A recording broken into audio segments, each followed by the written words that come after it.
Welcome again to the second day for the Business for the Environment Summit.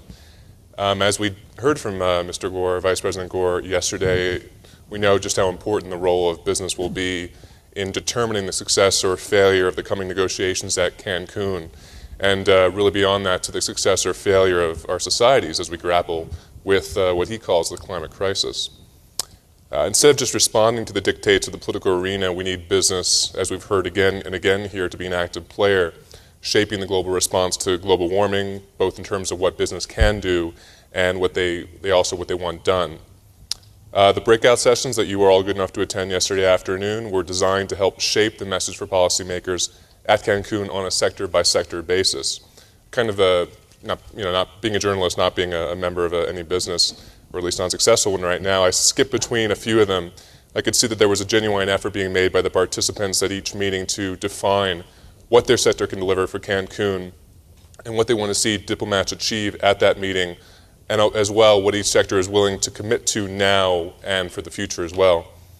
I know those discussions weren't always all that easy. I was with your coordinators here last night as we hammered out the specific language, but assembled together, you've really managed, I think, to lay the foundations for a strong, proactive message to the diplomats at Cancun this December.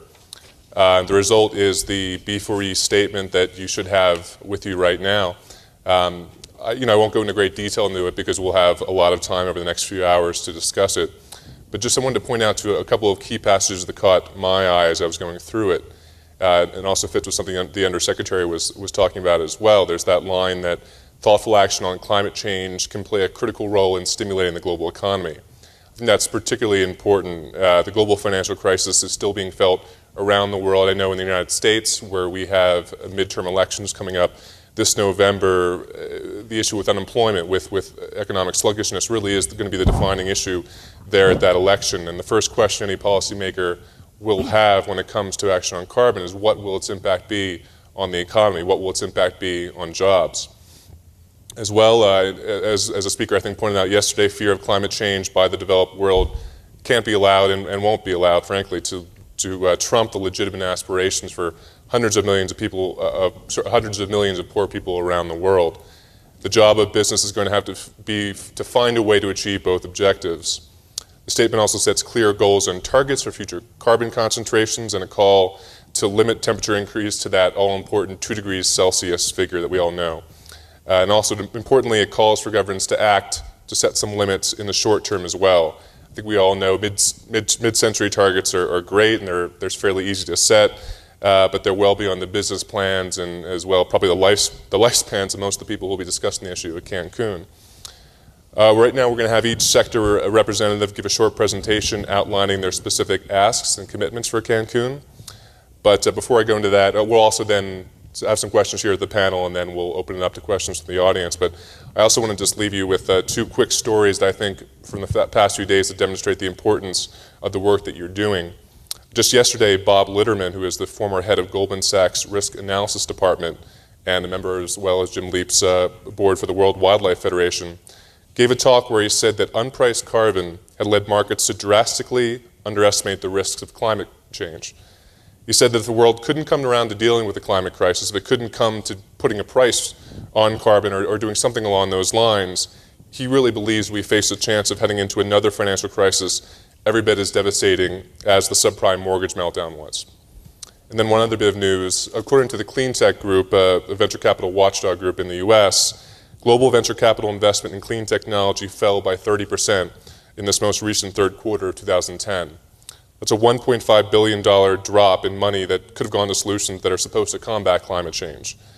I think it's potentially a worrying trend if it continues, and I believe it's also connected to the uncertain messages that policymakers are sending to business on climate change, again, especially in the US and in California where a lot of that money was being spent. So I think now is the time for business to send a very strong message back to those policymakers. So I'll introduce the panelists here one at a time and allow them to give a short presentation about their sector. I'm going to start with Brian Jacob, who is in the middle there. He was the coordinator for the food, beverage, and agricultural sector. He's director for energy management and climate protection at Coca-Cola, and he manages a number of the company's environmental initiatives. Brian. All right, thank you. Well, I'll start from the outset to say that I usually represent the Coca-Cola Company, and I'm not even usually a spokesperson for the beverage industry, much less the food, beverage, and agriculture sector, or I might contend that it's really a super sector.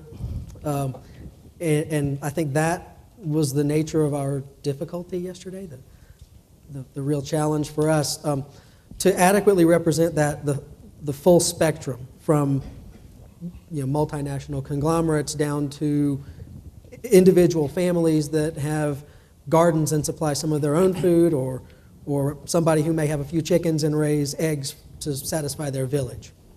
And when you talk about food, beverage, and agriculture, that's where it fits. So it's a wide spectrum. That said, we did have a really good session. We had right around 50 people participating, a little more than 40 in the audience, plus our 7 panelists. And we came up with what I think is a set of reasonable statements and assertions that complemented the call to action. Before I go into those details, I'll offer just a few framing comments that didn't make their way into the statement. I couldn't find a way to massage them in there, but I think they are relevant for context. One of those that came up in our session was that by certain accounting, 14% of global greenhouse gas emissions can be attributed to the agriculture sector, and another 16% on top of that can be related to the agriculture sector and their impacts on deforestation. So just to put it in perspective, we're working on a possibility of around 30% of global greenhouse gas emissions. And a separate comment that was raised in the session quantified or estimated what the magnitude of the opportunity is, and pegged it between 5 and 15 gigatons. So just to put order of magnitude on it. One other comment that I'll offer before we look at the text, and it's to look at it from a different lens, that being food security. So someone raised a quote that Secretary General Ban Ki-moon had provided earlier in the year that said, "There can be no food security without climate security." So he clearly established that interrelationship, and they are integrated and probably need to be addressed as such. Now, all that said, I presume everybody does have the statement in front of them. Ours is rather long, the contribution from the food and beverage and agriculture sector. We did limit the first call, the 2 bullets at the top, to 2 specific issues regarding what we believe Cancun can deliver to facilitate our sector's engagement. One of those is acknowledgement of the agri-food and beverage system as a strategic sector, and going on to further define and promote what sustainable agricultural practices are, so we have some consistency in that definition. The second big thing that we would rely on Cancun to deliver is promoting small-scale farmers. And again, this is how we tried to accommodate the interests that were not present in the room, but we feel like we have an obligation to those folks.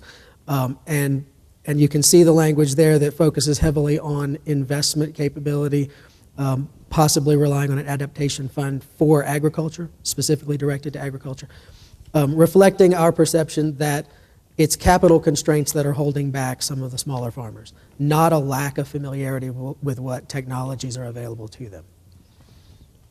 As we move into the policy instruments that we would expect at the national level, it's more of a laundry list of things that we thought was relevant, and some of them are broader and more general, not unique to the agriculture sector, but promoting transparency and a life cycle approach, also promoting full disclosure and certification programs. We use the example of sustainable timber as a certification program that could be modeled and applied to other agriculture commodities.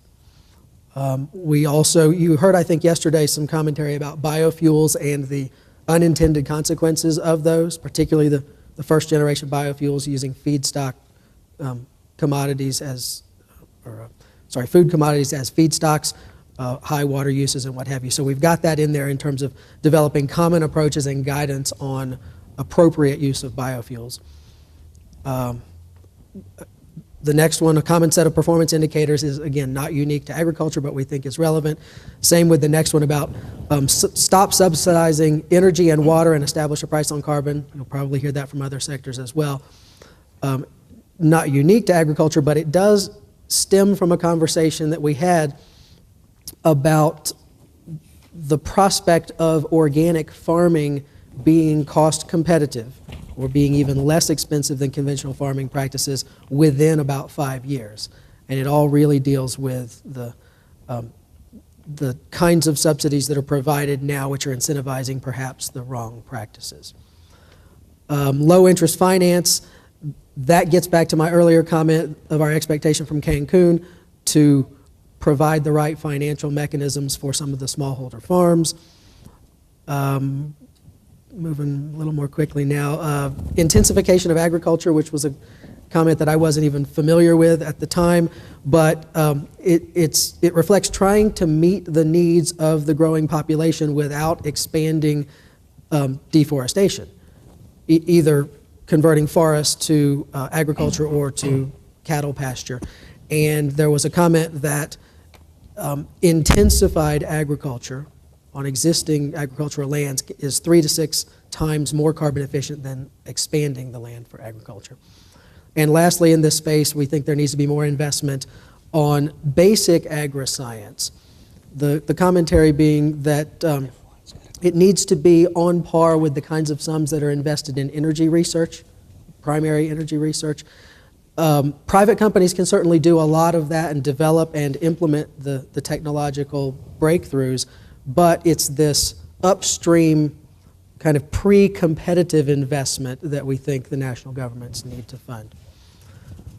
Then as far as commitments from the sector, given the prelude that I made about it being such a vast and broad sector and not all the interests represented in the room, you're not going to see a quantitative commitment in here, but and I'll even read it because I'm pretty comfortable with the language here. It says, the food, beverage, and agriculture sector is committed to leading by example. Many firms in our sector have established quantitative commitments, and we encourage broader adoption of commitments consistent with the UNFCCC theme of common but differentiated responsibilities. And a lot of dialogue about one size does not fit all in the agriculture space, and we can't expect the same from a big company versus a smallholder farm, or one particular agricultural commodity versus another. So we'll invoke that language from the UNFCCC in this context, common but differentiated responsibilities. We also acknowledged here in the commitments from the sector that the multinational companies do have a sense of obligation to the smaller parties that are part of this sector. So we've got that in there. And ultimately at the end, we also have a role to play in improving farmer livelihoods and further to help meet the needs of the 800 million people hungry every day, and that's a conservative estimate, while also fulfilling the expectations of our share owners, because it does have to be done profitably. Many of us are in for-profit businesses. Thanks very much, Brian. My apology, I think they haven't quite gotten all those copies out yet, but you'll be getting them very soon of the B4E statement. Now, to Brian's left is Angelina Galateva, who is the coordinator for the energy and utilities sector. She is the chairperson of the World Council for Renewable Energy. She's also principal of New Energies Option Inc. and ATG Energy. Angelina.